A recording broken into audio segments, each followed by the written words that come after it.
My name is Tabitha Myers, and I'm the high school principal and superintendent at Waterville. And I'm a lifer, so I was born here. I graduated from high school here. I tell students all the time that when I graduated, I said I was never coming back. I was never going back to that place because graduating from a small school, I think you want to get out and see the world, and you think, man, why would I ever go back there? I then got married and got my first teaching job here and became a teacher, taught here in the high school and junior high for about 15 years. One of the things that I think is true at Waterville is that we have a lot of graduates who come back to teach here. And that's, I think, really true because we feel, growing up in a small school, you see the relationship that teachers have with students and how impactful that is. I think a lot of people who go into education want to have that same relationship. They want to make a difference for kids. We learned about communities in schools prior to COVID, and we knew that at our school, we were seeing a huge concern in terms of families' struggles beyond what we could always support at the level we needed to. When I entered this space, I met two principals who were hugely passionate about their schools, about their students, about their families, and really trying to find a way to get them to come to school wholly ready to learn. That meant food in their belly and having been able to sleep through the night and have housing that's consistent and stable, mental health services, medical appointments. All of those things were desperate needs for both of those districts. And I think when we entered the space, we entered it with the idea that we could broker those services or bring those services ourselves and support the students so that the school really could focus on those academic things that they needed to focus on, and we could really take care of the families and students, and so that we could blend together really and have this confluence of an opportunity for these students to be hugely successful throughout life. One of the things that people always think about when they think of rural communities is that there are these simple standards that exist and all rural communities really represent each other. But the reality of it is, while they have a lot of commonalities, the 12 miles that separate these two school districts really separate the communities that they live in. So Orondo is a tree fruit community. Many of the families who live there are migrant and 90% Hispanic, 100% free and reduced school district. Some of the challenges that those families bring are families who have just migrated to the community and really trying to find themselves where they belong in that community. The school has a lot of challenges with Spanish-speaking families coming in and really trying to find the space for them to be successful in this academic arena.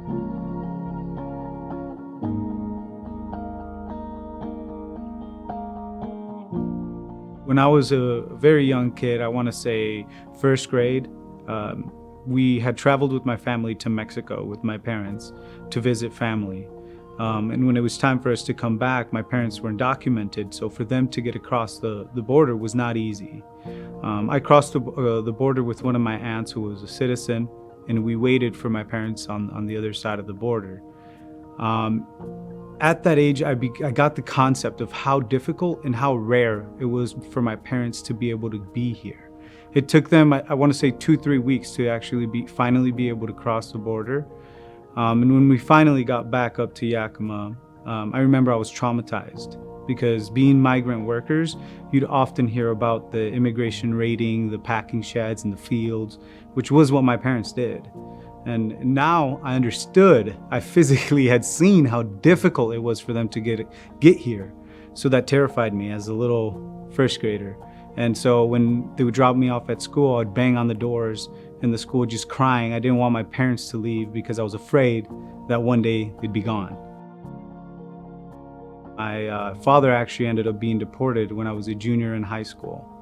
And my entire family decided to move to Mexico with my dad because they didn't want to have a split family. But at that very young age, when I received counseling, I vividly remember making a promise to myself that one day when I grew up, I was going to help kids that felt what I was feeling. That feeling of just anger and frustration with the world, not understanding why I had to go through that. If I knew my parents were good, hardworking people, it just didn't make sense to me. So I chose to stay here when my entire family left because I had made that promise, and I knew that there was other kids feeling this, and I wanted to one day be able to help them and alleviate that from the world. I think of working with the kids, working with these families in this community that is so rural. I come from a very similar background. I grew up in Bridgeport, which is very, very rural. And so just knowing that I can advocate for them, that I can be there for them, help close any kind of gap that they might have to be able to succeed, and just being able to inspire them to do well and to be their best them. So many of our families live in an area isolated away, and they live in seasonal orchard cabins where seasonal workers will come, and their living spaces are very small, limited. Some of these cabins don't even have a kitchen area. It's just one big room. The rooms, there's no privacy. So if you're trying, as we were having to do remote learning and transition with the pandemic into remote learning, it's difficult to imagine how a student can properly find that space of privacy to be able to be ready to learn.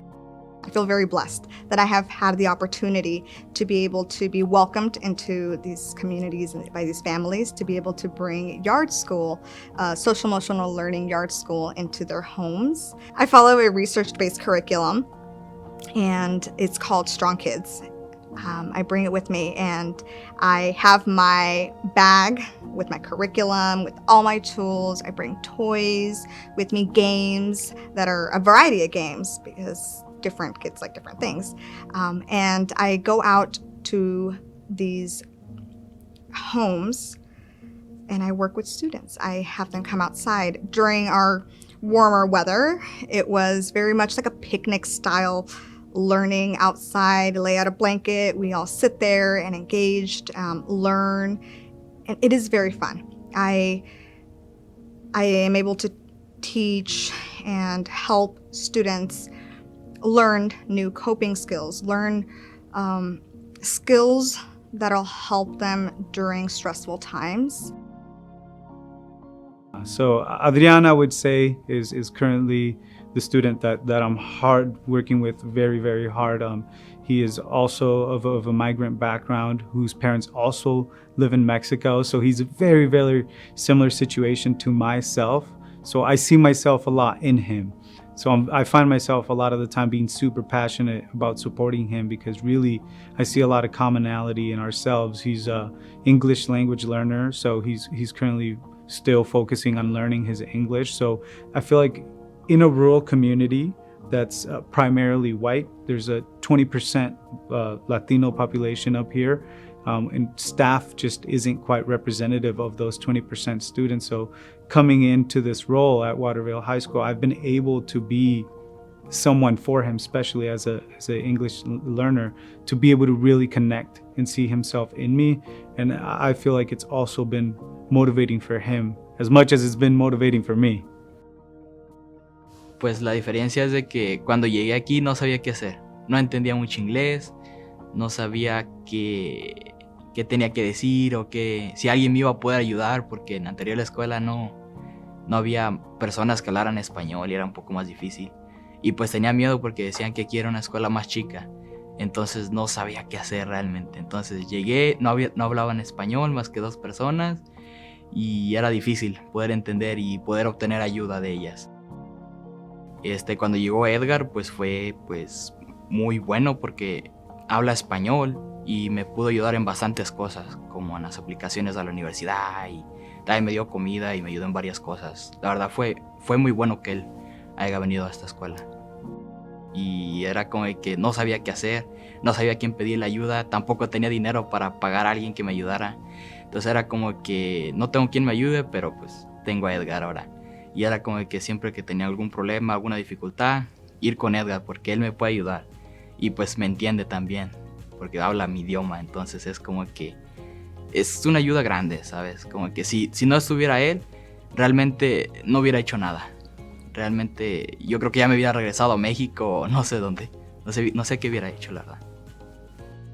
Edgar y Community Schools, porque pues la verdad me han ayudado bastante, ¿verdad? En cuanto a en darme comida, en ayudarme a llenar las aplicaciones para las universidades como BYU, en otras universidades y colegios, y a llenar pues mi aplicación para las apoyo de las universidades.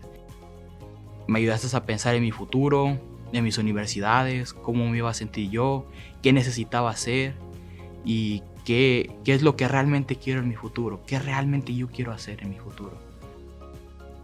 Pues mis planes a futuro es estudiar en la universidad y pues estudiar la carrera de Relaciones Internacionales.